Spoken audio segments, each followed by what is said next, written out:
Hey everybody, welcome back to the One Day at a Time Gambling Addiction Podcast. My name's Rob, and I'm here with a very special guest today. We have Danielle H, and I'm really interested in what we're going to be talking about today because up until this point, our channel lacks a very important perspective, and that is the female gambler's perspective. So Danielle, do you want to do an introduction for yourself, just for our audience? Sure. Thanks, Rob. My name is Danielle H. I am a compulsive gambler. My last bet was July 31st of 2018. And I started gambling at the end of 2015 due to breaking my ankle and being bored. I was out of work, and in the 12-step program, they talk about, one of the questions is, did you gamble for boredom, loneliness, grief, loss? And I could say yes to all four of those, but it started with boredom because I couldn't work. I'm a nurse, and I was out of work due to my broken ankle. So I figured, I'll try to make a little bit of extra money since I'm making nothing on disability. And it just kind of snowballed from there. I started small amounts. I used to be able to go to the casino and bring $50, and if I won, great. If I lost, great. I could be there for 5 minutes, 6 hours. It didn't really matter, and I was done. I actually hate the casino because of all the lights and sounds. I get too overstimulated. So mine was all on my phone. And I could sit there at 3 o'clock in the morning and gamble if I wanted to. And when I first started gambling, I had the ability to control it. And that quickly went away to the point where by the end of 2017 and through the middle of 2018, I was gambling every day on my phone, whether I wanted to or not, because you kind of just lose that ability to control it. And that was very difficult, and kind of all came to a head, and I'm grateful that it did now. But it was one of the most difficult days of my life when I finally admitted to my father and to my husband that, I had a gambling problem and I needed help, because that's one of the hardest things to do. Absolutely. Thank you for sharing that story. It gave a little bit of background for our audience, so I really appreciate that. One thing that you mentioned that it seems like everyone that I speak to mentions in one form or another is that right in the beginning of the gambling, there was this idea that it was a good way to make money, or that it was something that you could become very good at. At what point did you realize that that's not actually the case? Was it quick, or was it over the course of a couple years? No, so my gambling career was only about 2.5 years, but I did a lot of damage during that time. I think I realized the lack of ability to make money within the first 6 months. Because that's when I think I crossed that invisible line from controlled gambling where I could just have fun and try to make a little money to this isn't even that fun anymore, because I needed that quick escape. I was totally an escape gambler. Everything I did was to escape my life and my health issues and everything else that was going on in my life, to the point where my grandmother was dying, and I was the one that was told, because I'm a medical professional, hey, here's what's going on. Ended up telling my mother that her mom was about to die, told my father, and it was too much for me to handle, and that's when I kind of slipped and started gambling more frequently. And in the Jewish culture, we have something called Shiva, where we sit with the family, and I gambled at my grandmother's Shiva to kind of just escape what was going on. And I actually won a little bit of money. I won it back in the beginning of 2017, and actually stopped for 6 months. But picked up right where I left off, and it got to the point where at that point there was no control. It wasn't about making money back. There was no way I could make the money back that I lost. Every time I thought I had the thing figured out, on my phone, it was Blackjack, and I was like, yes, I got this. I figured out the algorithm and when to pick cards, when to not pick cards, and every time I thought I figured it out, it would switch up, because of course it's a computer. They know how to get the money from you, and it just became I was just chasing my losses, and to the point where I was maxing out credit cards, getting payday loans off the computer, things that I never thought I would ever do. So it went from making money to just completely escaping my life. And that was not the most healthy way to handle life, because life still happens even when I'm in recovery. Life still goes on. Life still has problems. I just got to learn how to handle them now. I'm very sorry to hear about your grandmother. I went through a very similar situation, and we seem to actually share the same culture, so I know pretty much how things go. Yeah. But at the same time, I hear that you say that you were getting very into Blackjack. Was Blackjack your go-to game, or was it just kind of anything online? In the beginning, it was Blackjack, and then that got too slow, and I needed something even quicker, and that's when the slots happened, because that was literally like instantaneous. And the problem with the phone is that you're not actually physically putting money onto a table. You're not physically putting money into a machine, and because of that, you lose track of how much money you're actually putting in. It was connected to my debit card. It was connected to my bank account. And actually, listening to Brian's All in the Addicted Gamblers podcast, I heard someone talk about how it's like virtual currency. Like, because you don't physically handle it, you don't recognize the impact of what you're doing. But yeah, Blackjack was definitely in the beginning. I love math. I'm a numbers person, and I was like, I could do this. I'm smart. I can, we're smart people, gamblers. But then, like I said, that was too slow. It was, you'd have to wait for the cards to shuffle. Even on the computer would take, 30 seconds, and I was not able to wait 30 seconds because my patience just went to zero. Which is crazy, because I used to be a very patient person. I think I went through a very similar experience with going from sports over to Blackjack. So I think even a step slower was going from, watching the full game and being excited about the end result to thinking, wow, I have to wait an hour to find out what's going to happen. I can just find out in 30 seconds. So It seems that with gambling addiction specifically, we just seem to try to ramp it up in terms of speed. And then, of course, our tolerance builds in the amounts. And then when you combine those two things, it's a recipe for disaster. Yeah, for sure.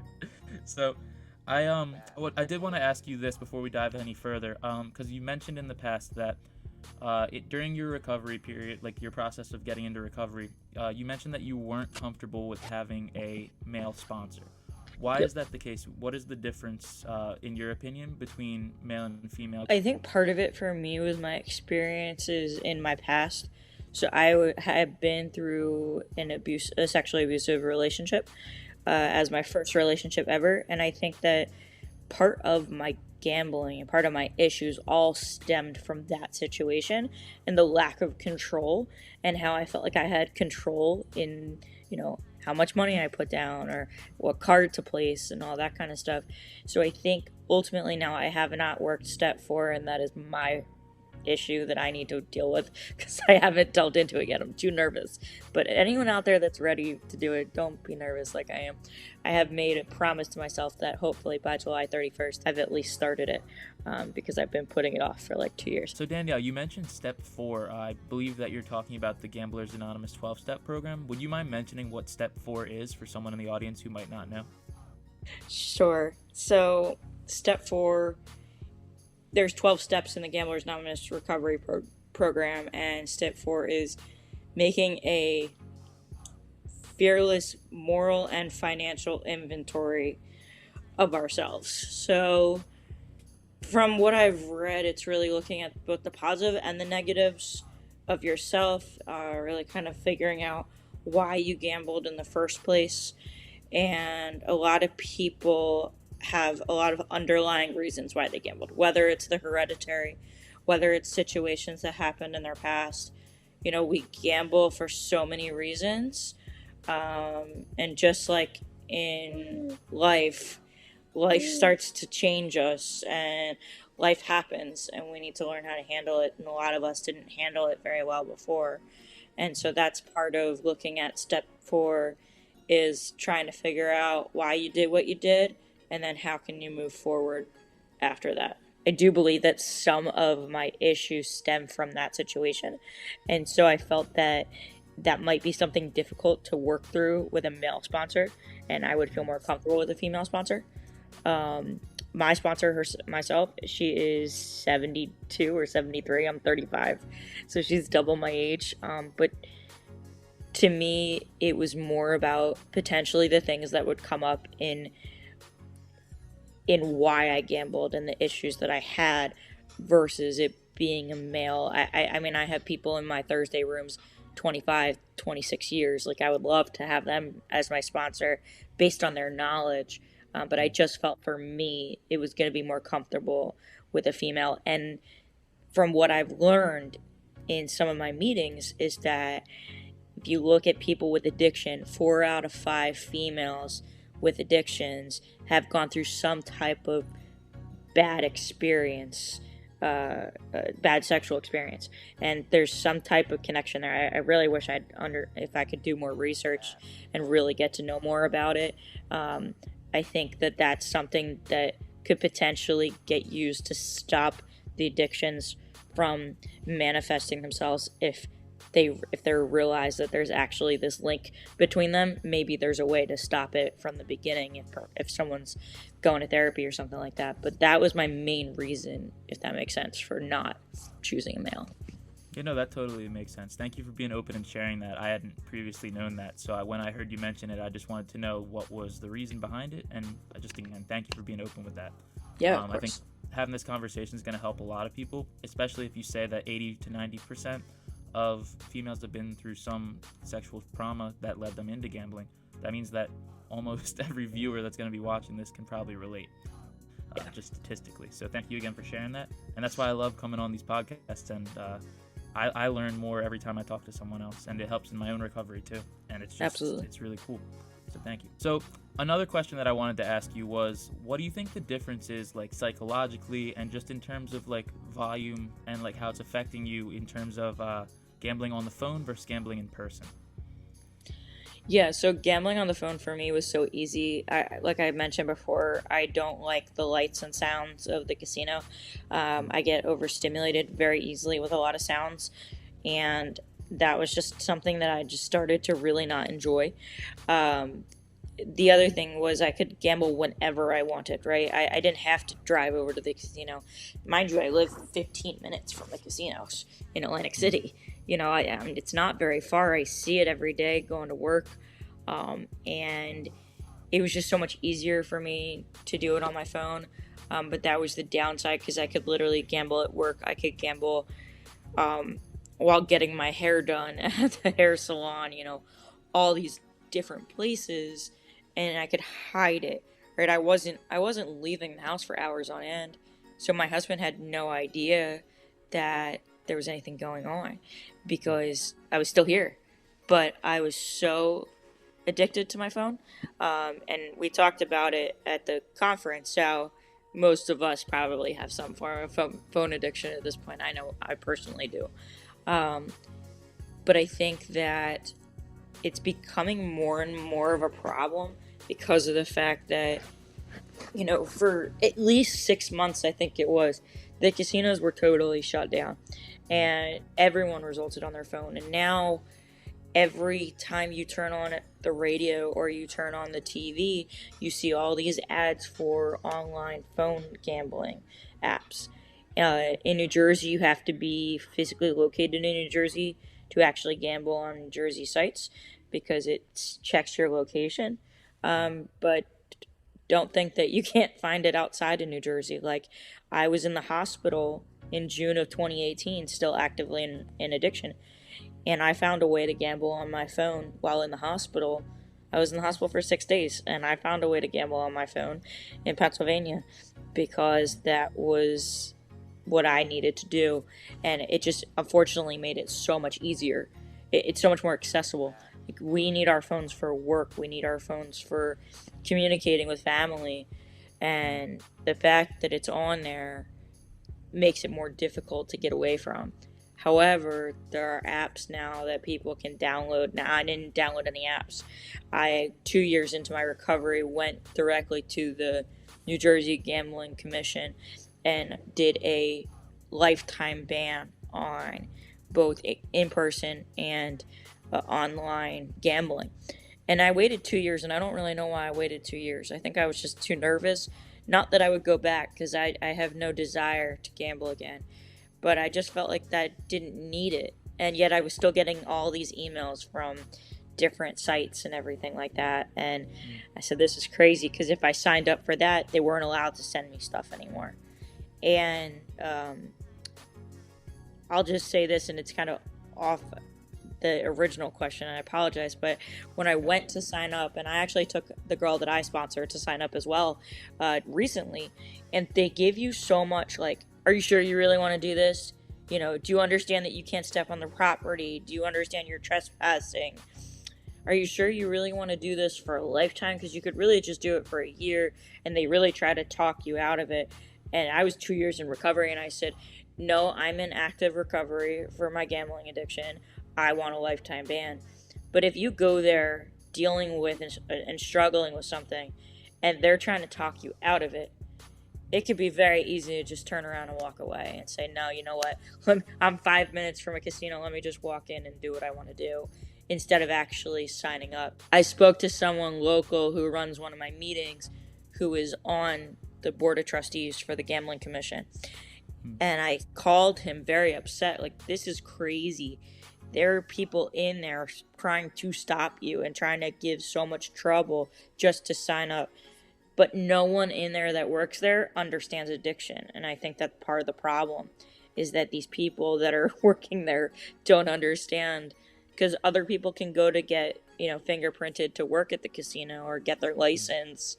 So there needs to be more education with the people working there, saying, if someone's coming to sign up, you need to be supportive of them and help them through that process, instead of saying, are you sure you really want to do this? Because believe me, there's 1,001 other people out there that are coming into the casinos to gamble. And as we know now, the casinos are big for a reason. It's because everyone loses their money there.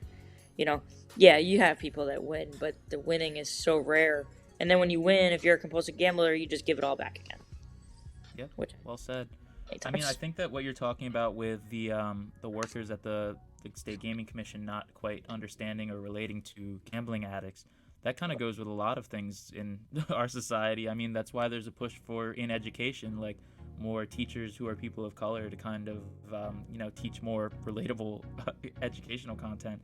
We see that everywhere, and it is a true shame, because we're not, as gambling addicts, I don't know how many of us really want to go and work for a gaming commission, because, it's going to put you right back into the thick of things. But at the same time, there needs to be a couple people who are doing so, which is why I think making content like this goes along the same lines, is that not everyone wants to come online and talk about the fact that they're addicted to something.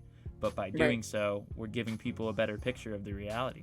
So I think, that kind of goes across the board of, we need more people who understand to be involved. And that's why we're taking this step here. I hope that someone listening wants to take a step in whatever their field is. When you were saying that, you were gambling a lot more online, people don't really understand that gambling addicts can gamble on something and not even look at the phone while they're doing it. Like, I remember going to the gym one time, not more than one time, but I remember one specifically in my head, and running a slot machine in my pocket without even looking at it, just listening to it on my headphones. And that was pretty eye-opening in retrospect, to think I didn't even need to look at the slot machine. I just needed to know that I had some action going. So with the access to it, I mean, you can gamble for like 6 to 8 hours every single day. That's what I was doing when I was in action. And it shocks a lot of people to find that out. We can still be functional members of society. And that's the scariest part about gambling addiction, is people don't know. You can smell alcohol on someone's breath. You can see that someone is under the influence of drugs. People don't see it in us that we have an addiction. People don't see. They look at me and go, "Well, you're a nurse. How can you be an addict? You're still doing your job. You have people's lives in your hands every single day." I'm helping patients be comfortable at the end of their life, and I'm essentially ending my own life in the same way, because you don't realize the ultimate power of these addictions. And unfortunately, the day that we went to the conference, there was an article online about someone who unfortunately jumped off the casino, the parking garage in the casino, literally the morning that we were at the conference together.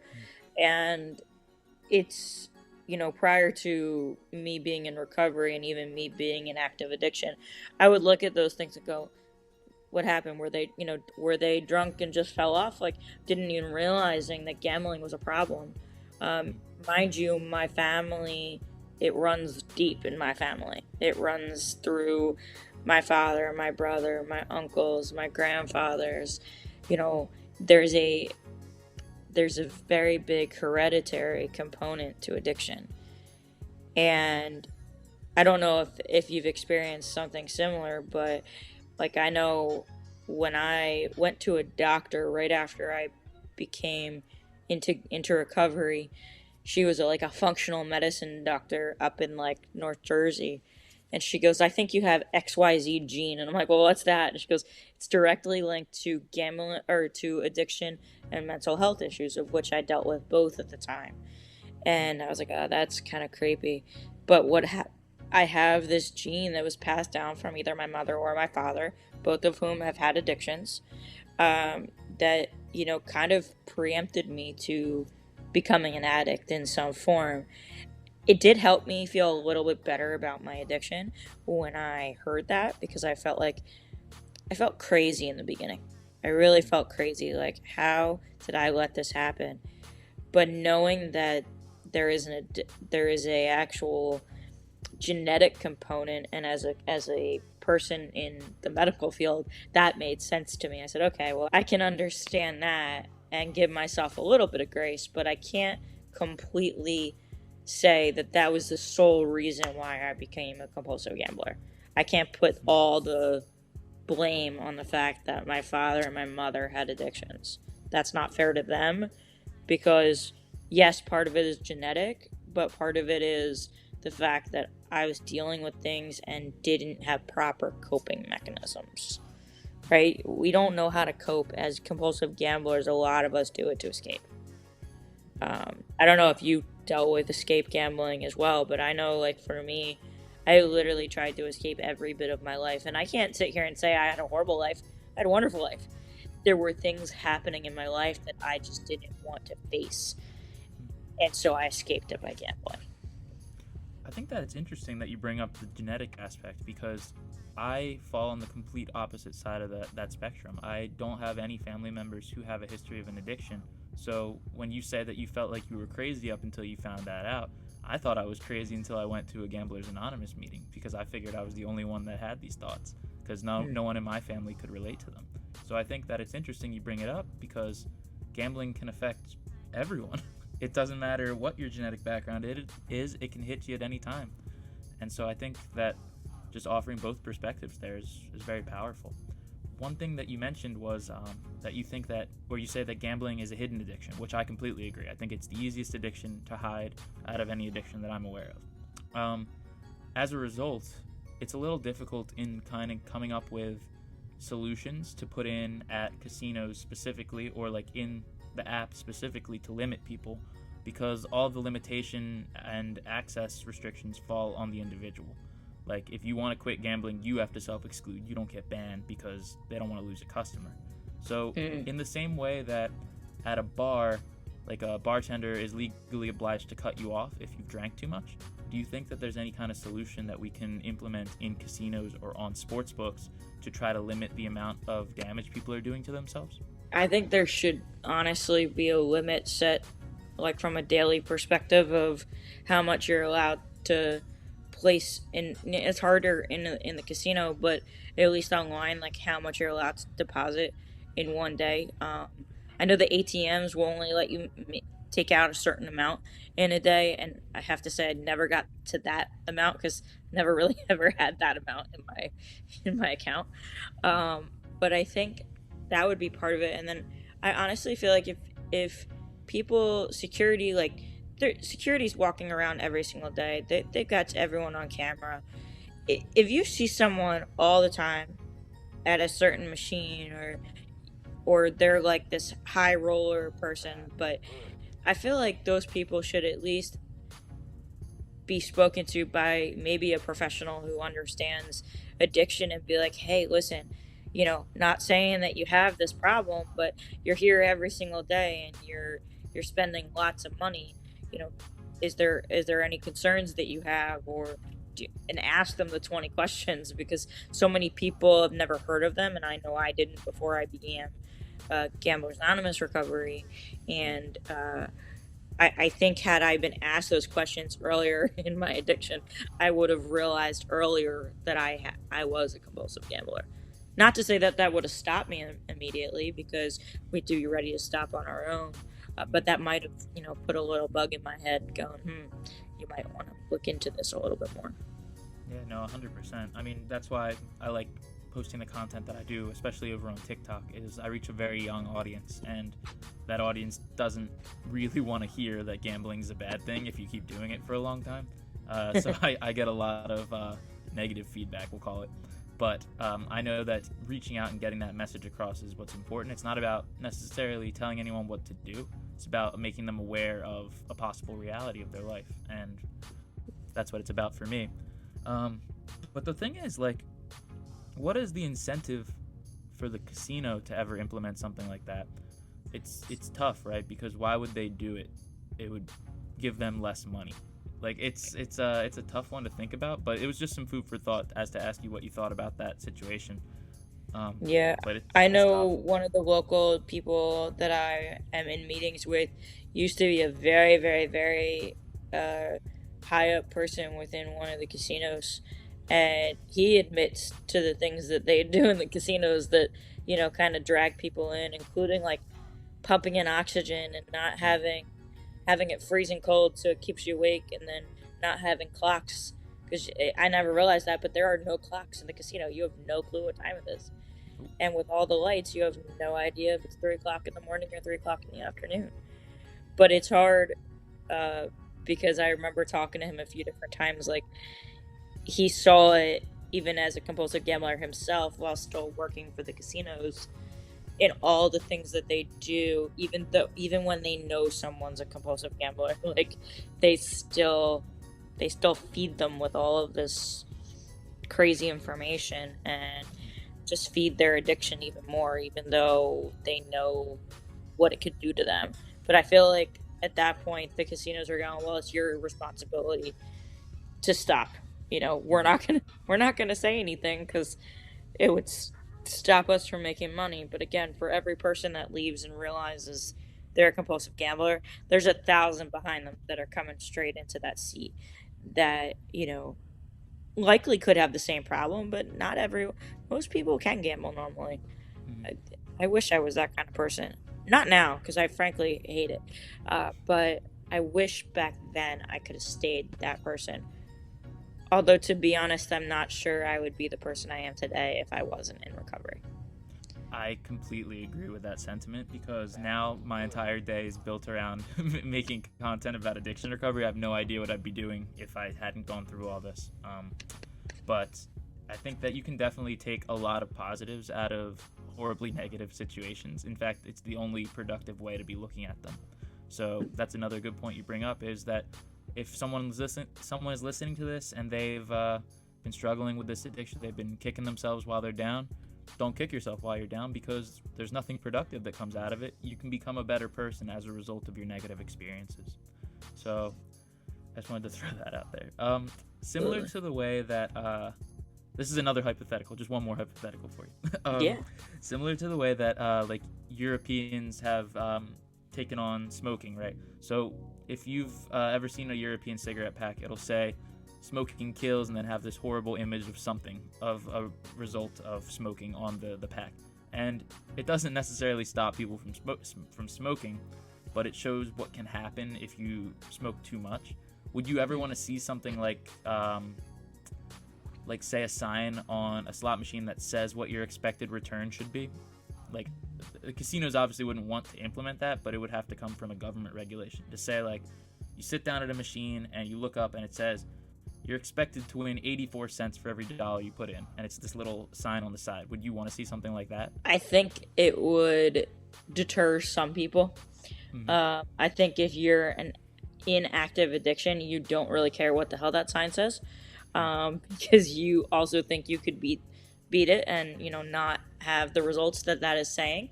However, I think if someone's kind of on the fence of like, really, like, that means I'm actually losing money every single time. It might help. It might help the average person. I don't know that that would necessarily help a compulsive gambler. Like, I think if I saw that sign when I was in active addiction, I don't know that that would have done anything for me when I was really deep in addiction. If it was in the beginning, yeah, there's a possibility that maybe that would have kind of triggered me to think something. However, I was so deep into it towards the end that there was nothing that was going to stop me until I physically ran out of money. And that's why I stopped, because I didn't have any money left, and I didn't want to. I chose not to go or think about any kind of illegal act to finance my gambling. Although, had I continued, I can't sit here and say that I would have never done that, because someone in our group called me out one time very blatantly and said, well, you can't say that. You can't say that you would never do something illegal to finance your gambling, because you didn't get to that point. I'm grateful I didn't get to that point, but you also can't blame anyone for getting to that point, because that's what addiction does. We hurt we hurt ourselves, and we hurt the people around us. Yeah, no, that's very true. So as we get closer to winding down the podcast, I like to ask this question to everyone that I've on so far, because it's what I asked myself when I was like first starting to create the content that I do now. It's, if you could go back and tell yourself anything the day that you placed your first bet, what would it be? Other than don't do it. Like, what would it be? Well, ironically, and I think you heard me tell this, I intentionally placed my first bet at 6 years old. So, because I played the Keno numbers in Vegas for my grandfather, who, I don't really know that he ever did that after the fact. He passed away a few weeks ago, but I don't think that he was not an issue with gambling. But I do remember like picking numbers and cheering when the numbers went out. I didn't know what I was cheering for. I just knew that my numbers were picked, and they were all yelling at me like, hey, you're 6 years old, you can't be in here, you really can't be cheering, because it's kind of illegal.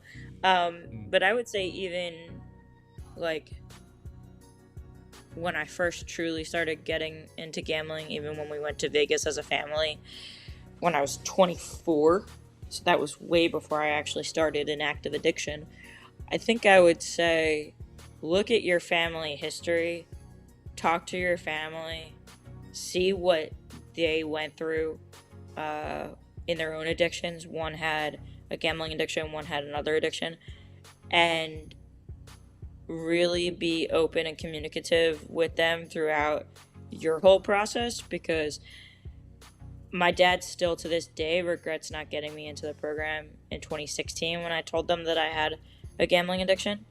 And I told him, I said, well, now I know I wouldn't have actually participated very well, because I was not ready to stop gambling. So, don't be so hard on yourself. But at the same time, I think and I don't want to blame them for this, but if my parents would have been more open about their addictions with me, I knew that they both went into recovery. I didn't really know a lot about it. It might have helped me to keep a better eye on things.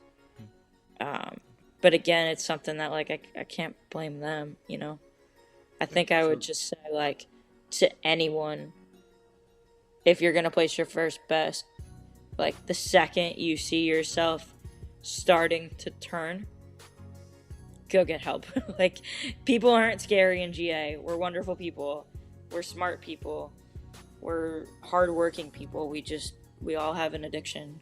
And that doesn't make us bad people. It just makes us sick. And we can get better. We do recover. And when I came into recovery, I was on 5 different psychiatric medications because of how messed up my mind was from gambling and from other things. And now I'm only on an anti-anxiety because I have an 11-month-old who, I get nervous. Is she okay? But that's it. And I think that that's the biggest thing, is we can get better. I am living proof of that.